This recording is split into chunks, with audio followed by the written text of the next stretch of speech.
Damodra devotional ఛానల్కు స్వాగతం. శ్రీమదాంధ్ర భాగవతం 9వ భాగం. నిన్నటి భాగంలో మనం ఏం చూసాము? నారదుని పూర్వ వృత్తాంతం చూసాము. ఇంకా ఈరోజు భాగంలో చూద్దాం.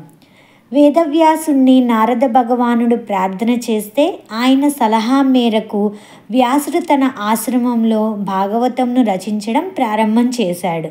దానిని మన అదృష్టవశాత్తు మన తెలుగువారైన పోతనామాత్యుల వారు మనకి ఆంధ్రీకరించారు.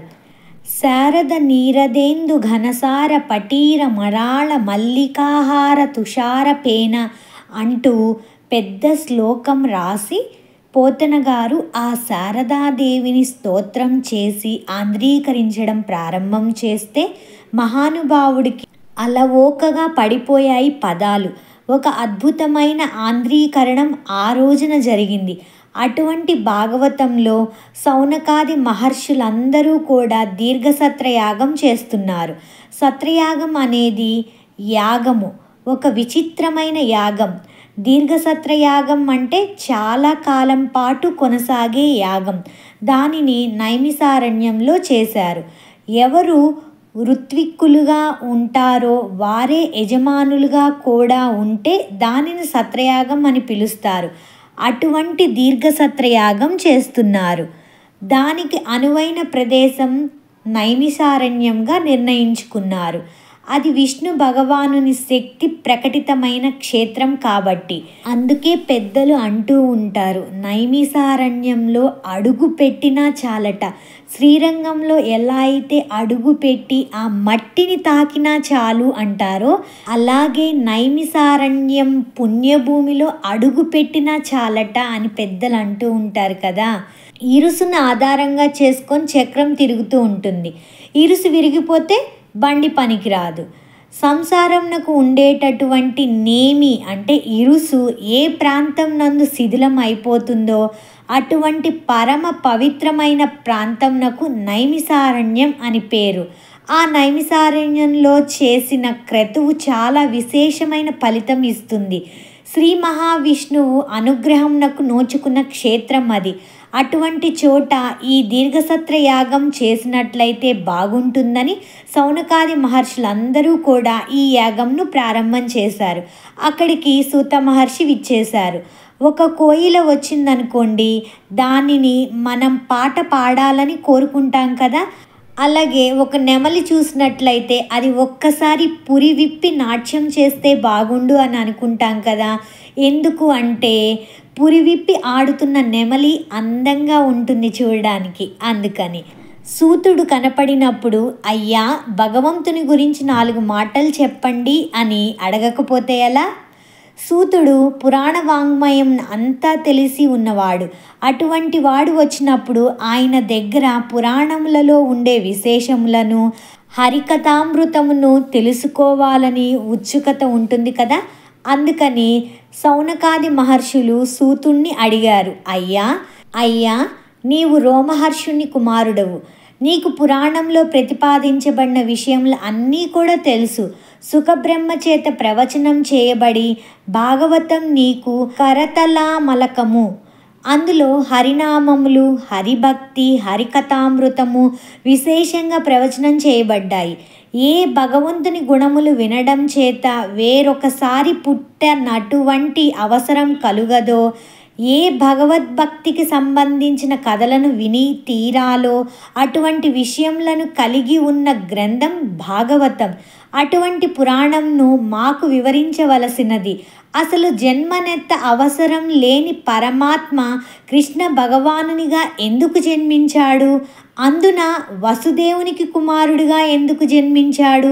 అన్ని అవతారాలలో వచ్చినట్లుగా కాకుండా అర్ధరాత్రి వేళ కారాగారంలో ఆ దేవకీ వసుదేవునకు ఎందుకు జన్మించాడు? కంసుని ఎందుకు వధించాడు? తాను వచ్చిన అవతార ప్రయోజనమును నెరవేర్చడంలో అంత విడంబరము చేస్తూ అంతకాలం పాటు భూమి మీద తాను ఉండి శత్రు సంహారం చేసి జరాసంధుని వంటి రాక్షసులను సంహరించడంలో చాలా ఆశ్చర్యకరమైన లీలా ప్రదర్శించాడు భగవానుడు. కనురెప్ప పైకెత్తడం కూడా సరిగ్గా చేతగాని వయస్సులో ఉన్న కృష్ణ పరమాత్మ పూతన పాలు తాగి పూతనా సంహారం చేశాడు. అటువంటి వాడు జరాసంధుడికి 17 మార్లు అవకాశం ఇచ్చాడు. 17 మార్లు జరాసంధుడు దండెత్తి వచ్చాడు. 17 మార్లు జరాసంధుణ్ణి ఓడించి వదిలేశాడు తప్ప చంపలేదు. 18వ మారు జరాసంధుడు దండెత్తి వచ్చాడు. కృష్ణుడు పారిపోయాడు. యుద్ధంలో జరాసంధుణ్ణి నిర్జించలేదు. కృష్ణలీలలు చాలా ఆశ్చర్యంగా ఉంటాయి. ఇంతమంది రాక్షసులను మట్టుపెట్టిన వాడు జరాసంధుణ్ణి మట్టుపెట్టలేడా? జరాసంధుడు కనిపించినప్పుడు ఎందుకు పారిపోయాడు? ఈ లీలలు మాకు వివరించవలసింది. ఎన్ని కోట్ల జన్మల నుండియో భగవంతుని కథలను విస్మృతి పొందటం చేత మేము మళ్ళీ మళ్ళీ అనేక యోనుల యందు తిరుగుతున్నాము. ఇన్నాళ్లకు మాకు భాగవత కథాశ్రవణం చేసే అదృష్టం పట్టింది. అందుచేత మహానుభావ సుఖమహర్షి ఆ భగవత్ కథలను కలిగినటువంటి అమృత స్వరూపం కనుక దానికి భాగవతం అని పేరు. ఎందుకు భాగవతం అని పేరు వచ్చిందండి? భగవత్ కథలను కలిగినటువంటి అమృత స్వరూపమే కనుక దానికి భాగవతం అని పేరు వచ్చిందట. ఇక్కడ మనం గమనిస్తే సూతుడు, సుఖమహర్షి, రోమహర్ష మహర్షి, వ్యాసుడు వీళ్ళందరికీ రిలేషన్ ఏంటి అంటే, వ్యాస భగవానుని కుమారుడు మనకందరికీ తెలుసు సుఖమహర్షి. అలాగే రోమహర్షుని కుమారుడు ఎవరు అంటే సూతుడు, ఇది కూడా తెలుసు. ఇప్పుడు వ్యాసుని శిష్యుడు ఎవరు? రోమహర్ష మహర్షి. ఆ వ్యాసుని శిష్యుడైన రోమహర్ష మహర్షికి పుట్టిన కొడుకు సూతుడు. రోమహర్ష మహర్షి అని పేరు ఎందుకు వచ్చింది అంటే, ఆయన ప్రవచనం చెప్తూ ఉంటే అక్కడ ఉండే మునులందరికీ కూడా రోమాలు నిక్కబోడ్చుకుంటాయంట. అంటే అంత బాగా ఆయన వివరిస్తారట. అందుకనే ఆయనకి రోమహర్ష మహర్షి అని పేరు వచ్చింది. ఆయన వారసత్వమైన సూతులు వారు చెప్తున్నా కూడా అదే రకంగా ఉంటుంది. ఇప్పుడు 10వ భాగం, దీని కంటిన్యూషన్ 10వ భాగాన్ని కూడా చూద్దాం. భగవంతుని అవతారాలు. పరమాత్మ నీవు గుర్తుపడితే 22 రూపములు ప్రధానమైనవిగా వచ్చాడు. ఆ 22 రూపముల గురించి వింటే నీకు ఈశ్వరుడు ఎంత ఉపకారం చేశాడో అర్థమైపోతుంది అన్నాడు సూతుడు. ఇలా ఎక్కడ వచ్చాడో చెప్పమని సౌనకాది మహర్షులు పరమానందంతో అడిగారు. ఇందాకే చూసుకున్నాం కదండి, సూతుల వారు ఎవరు? రోమహర్ష మహర్షి కుమారుడు. సౌనకాది మహర్షులు ఎక్కడ దీర్ఘసత్రయాగంను చేస్తున్నారు? నైమిసారణ్యం. మనందరికీ తెలిసినవి దశావతారాలే ఎక్కువగా అందరికీ తెలిసి ఉంటాయి. మత్య, కూర్మ, వరాహ, వామన ఇలా ఈ అవతారాలన్నీ తెలిసే ఉంటాయి. కాకపోతే భాగవతంలో ముఖ్యంగా 22 అవతారాల విశేషం చెప్తూ ఉంటారు అండి. ఆ 22 అవతారాలు ఏంటి అన్నది ఇప్పుడు మనం చూద్దాం. అప్పుడు ఆయన అన్నారు, క్షీరసాగరం నందు శయనించి లోకుల అన్ని విషయములను యోగ నిద్రలో తెలుసుకుంటున్న మూర్తిగా శంఖ చక్ర గదాధరుడైన నాభికమలం నుండి చతుర్ముఖ బ్రహ్మగారు పుట్టగా కదిలిన బాహూపదంబుల కంకణ రవము సూప అంటారు పోతన గారు. ఇలా చేతులు కదులుతుంటే ఆయన వేసుకున్న మణి కంకణములు ధ్వనిస్తుంటే ఆయన పాదములను లక్ష్మీదేవి ఒత్తుతున్నప్పుడు ఆ పాదములకు పెట్టుకున్న నూపురముల ధ్వని కలుగుతుంటే పచ్చని పీతాంబరము కట్టుకున్న వాడై తెల్లటి శంఖమును చేతిలో పట్టుకొని కుడి చేతిలో చక్రం పట్టుకొని గద పట్టుకొని పద్మం పట్టుకొని శేషుని మీద పడుకున్న ఆ శ్రీ మహావిష్ణువు ఉన్నాడే శ్రీమన్నారాయణుడు. ఆ శ్రీమన్నారాయణుడు ఆ లోకమంతటికీ ప్రధానమైన స్వామి. అటువంటి స్వామి, ఆ నారాయణ తత్వము, ఆ నారాయణమూర్తి అందరికీ గోచరమయ్యేవాడు కాదు. ప్రతి వాడి మాంస నేత్రమునకు కనపడడు. అది ఎవరో యోగులు జీవితంలో మాకు సుఖము అక్కర్లేదని తలచిన వారై, ఇంద్రియములను గెలిచిన వారై, తపస్సు చేసి కొన్ని వేల జన్మలు భగవంతుని కోసం పరితపించిపోయిన మహాపురుషులు ఎక్కడో ధ్యాన సమాధిలో ఈశ్వర దర్శనం చేస్తున్నారు. అది మొట్టమొదటి తత్వం. అది ఉన్నది. మిగిలిన అన్నీ వచ్చాయి. అది అవతారం కాదు, అది ఉన్న పదార్థము, అది మైనము. ఇప్పుడు ముద్ద కట్టి దాంట్లో నుంచి కొన్ని బొమ్మలైనా చేయవచ్చు.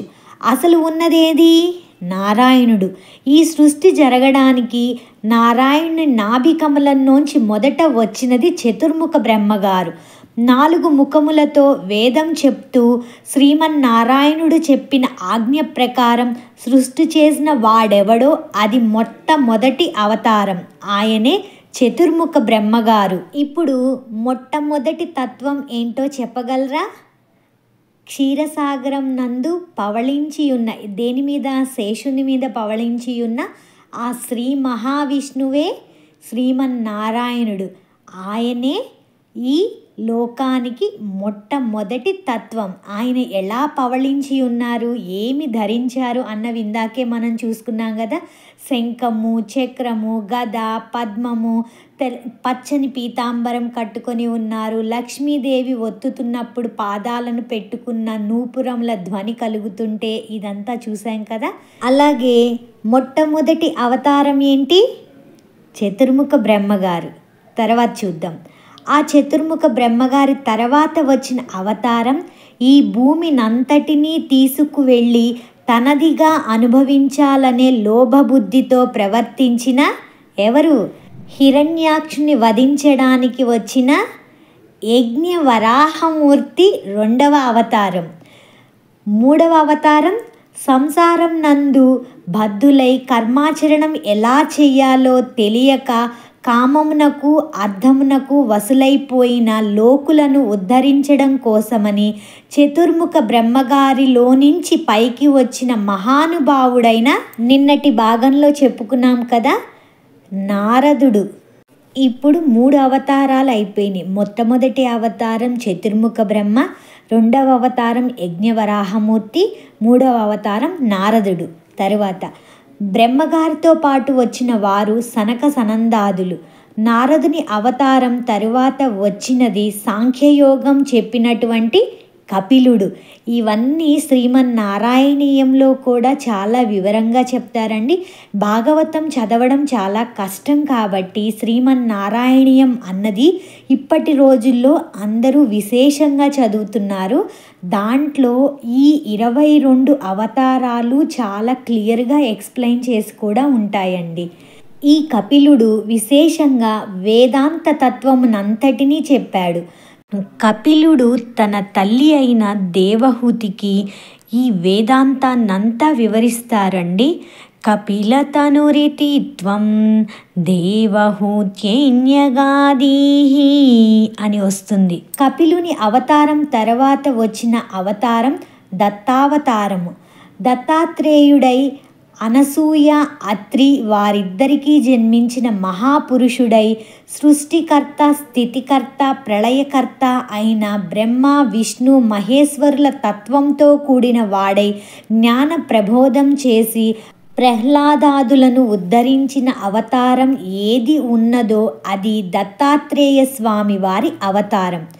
కపిలుడు, దత్తుడు అయిపోయిన తర్వాత వచ్చిన అవతారమే యజ్ఞావతారము. యజ్ఞుడు అనే రూపంతో స్వామి ఆవిర్భవించాడు. ఆ తరువాతి అవతారంకు వచ్చేటప్పటికి వృషభుడు అనే పేరుతో మేరుదేవి, నాభి అనబడే 2 వ్యక్తులకు స్వామి ఆవిర్భవించారు. ఈ వృషభదేవుడు 100 మంది కుమారులకు అద్భుతమైన తత్వాన్ని బోధించి పరమహంస మార్గాన్ని చూపిస్తాడు. తరువాత ఈ భూమండలంను ధర్మబద్ధంగా పరిపాలించడానికి చక్రవర్తి రూపంలో ఉద్భవించమని భక్తులు అందరూ ప్రార్థన చేస్తే పృథు చక్రవర్తిగా ఆవిర్భవించాడు. ఆ రోజున భూమినంతటినీ గోవుగా మార్చి పృథు చక్రవర్తి ఓషధులను పిండాడు. ఈ పృథు చక్రవర్తి గురించి కూడా చాలామందికి తెలిసే ఉంటుంది. తరువాత వచ్చినది మత్స్యావతారం. మత్స్యావతారంలో వ్రతుడు అనబడే రాజు రాబోయే కాలంలో వైవస్వత మనువుగా రావాలి. ప్రళయం జరగబోతోంది. సముద్రములన్నీ పొంగిపోయి కలిసిపోయాయి. భూమి అంతా నీటిలో నిండిపోయింది. ఇక ఉండడానికి ఎక్కడా భూమి లేదు. అప్పుడు ఈ భూమినంతటినీ కలిపి ఒక పడవగా చేసి తాను మత్స్యగా తయారయ్యి పెద్ద చేపగా మారి తనను ఉండే ఆ మూపుకి ఈ పృథివిని పడవగా కట్టుకొని అందులో సత్యవ్రతుణ్ణి కూర్చోబెట్టి లోకములన్నీ ప్రళయంలో నీటితో నిండిపోతే ఆ పడవను లాగి ప్రళయాన్ని దర్శనం చేయించి వైవస్వత మనువుని కాపాడిన అవతారమే ఈ మత్స్యావతారం. తదనంతరం క్షీరసాగర మథనం జరిగింది. అందులో ఎవరు పుట్టారు? లక్ష్మీదేవి పుడుతుంది. లక్ష్మీ కళ్యాణం జరుగుతుంది. లక్ష్మీ కళ్యాణ ఘట్టమును ఎవరు వింటారో వాళ్ళకి కోటి జన్మల నుంచి చేసిన పాపం వలన అనుభవిస్తున్న దరిద్రం ఆ రోజుతో అంతమైపోతోంది అట. లక్ష్మీదేవి సంపూర్ణ అనుగ్రహం కూడా కలుగుతుంది. క్షీరసాగర మథన సమయంలో మందర పర్వతం క్షీరసాగరంలో మునిగిపోకుండా స్వామి కూర్మావతారాన్ని ఎత్తాడు. కూర్మావతారం వచ్చిన తర్వాత వచ్చిన అవతారం మోహిని అవతారం. దేవతలకు దానవులకు మోహిని స్వరూపంతో అమృతంను పంచిపెట్టాడు. మోహిని అవతారం తర్వాత వచ్చినటువంటి అవతారం నరసింహావతారం. ఈ అవతారంలో స్వామి హిరణ్యకశిపుణ్ణి వధించాడు. నరసింహావతారం తర్వాత వచ్చిన అవతారం వామనావతారం. ఇప్పుడు చెప్పుకుంటున్న అవతార క్రమమును మనువుల కాలగతిని బట్టి చెప్పుకుంటూ వెళ్ళడం జరుగుతోంది. ఆ రోజున స్వామి ఎలాగా ఉన్నారు? పొట్టివాడై బలిచక్రవర్తి దగ్గర అర్థించాడు. వామనమూర్తి కథ వింటే ఆ ఇళ్లలో జరిగిన శుభకార్యములు వైదికంగా పరిపూర్తి చెయ్యకపోయినా తద్దినం సరిగా పెట్టకపోయినా తద్దోషం నివారించి ఆ కార్యం పూర్ణం అయిపోయినట్లుగా అనుగ్రహించేస్తాడు. అంత గొప్ప కథ వామనమూర్తి కథ. ఇంతింతై వటుడింతై అన్నట్లుగా వామనావతారం తర్వాత వచ్చిన అవతారము పరశురామావతారం. గండ్రగొడ్డలి పట్టుకొని 21 భూప్రదక్షిణం చేసి క్షత్రియులను నశింపజేశాడు. పరశురామావతారం తర్వాత వచ్చిన అవతారం వ్యాసావతారము. కలియుగంలో మానవులంతా మందబుద్ధులై ఉంటారని వేద విభాగం చేసి ఉదారంగా 18 పురాణాలను మనందరికీ అందించిన మహానుభావుడు వ్యాసులవారు. వ్యాసావతారం తర్వాత వచ్చిన అవతారం రామావతారం. రామావతారంలో సముద్రమునకు సేతువు కట్టి దశకంఠుడైన రావణాసురుణ్ణి మర్దించి ధర్మ సంస్థాపన చేసి లోకుల్ ధర్మముతో ఎలా ప్రవర్తించాలో నేర్పిన అవతారము రామావతారం. అందుకే రామో విగ్రహవాన్ ధర్మః అంటారు కదా. రామావతారం తర్వాత వచ్చిన అవతారం బలరామావతారము. బలరామావతారం తర్వాత వచ్చిన అవతారము కృష్ణావతారం. కృష్ణావతారం తర్వాత వచ్చిన అవతారము బుద్ధావతారము. దశావతారములలో బుద్ధావతారం కలియుగ ప్రారంభం నందు కీకట దేశం అనబడు మగధ సామ్రాజ్యం అందు దేవతల పట్ల విరోధ భావంతో ఉన్న రాక్షసులను మోహింపచేయడానికి వచ్చిన అవతారం. మీరు అనుకుంటున్న వేరొక బుద్ధావతారం గురించి వ్యాసుడు ప్రస్తావన చేయలేదు. అందుకే గౌతమ బుద్ధుడు వేరు, ఇక్కడ చెప్తున్న బుద్ధావతారం వేరు అని చెప్తూ ఉంటారు. బుద్ధావతారం తర్వాత వచ్చే అవతారంగా వ్యాసుడు నిర్ధారించిన అవతారం కల్కి అవతారం.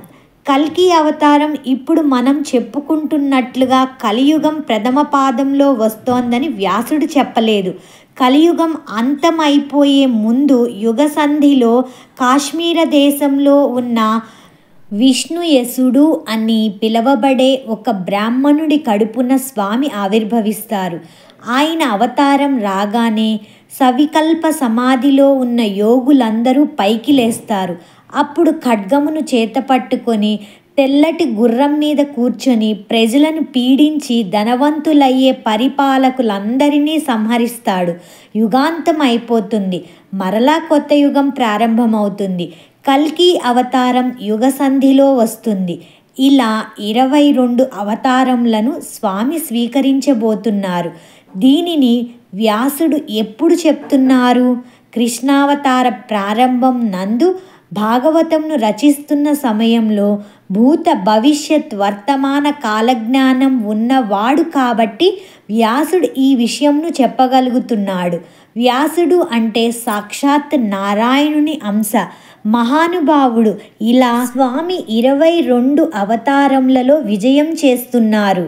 అయితే అవతారాలు ఈ 22 మీరు అనుకుంటే పొరపాటు పడినట్లే. కొన్ని ప్రధానమైన విషయములను మాత్రమే ప్రస్తావన చేయబడ్డాయి. అజాయమానో బహుధా విజాయతే అన్నట్లుగా ఆయనకి అసలు ఒక రూపంను తీసుకోవాల్సిన అవసరం లేదు. అటువంటి స్వామి ఈ కంటితో చూడటానికి వీలైన రూపంను పొందాడు. దేనికోసం? ఆయనే చెప్పారు కదా భగవద్గీతలో ఇలాగా, పరిత్రాణాయ సాధూనాం వినాశాయ చ దుష్కృతాం ధర్మ సంస్థాపనార్థాయ సంభవామి యుగే యుగే. సత్పురుషులను పరిరక్షించటానికి, దుష్టులను రూపుమాపటానికి, ధర్మమును సుస్థిరం చేయడానికి నేను ప్రతి యుగం నందు అవతరిస్తూనే ఉంటాను అని. ఎలా అనిపించిందండి ప్రధానమైన ఈ 22 అవతారాల గురించి? కామెంట్ రూపంలో తెలియజేయగలరు. సర్వం శ్రీకృష్ణార్పణమస్తు.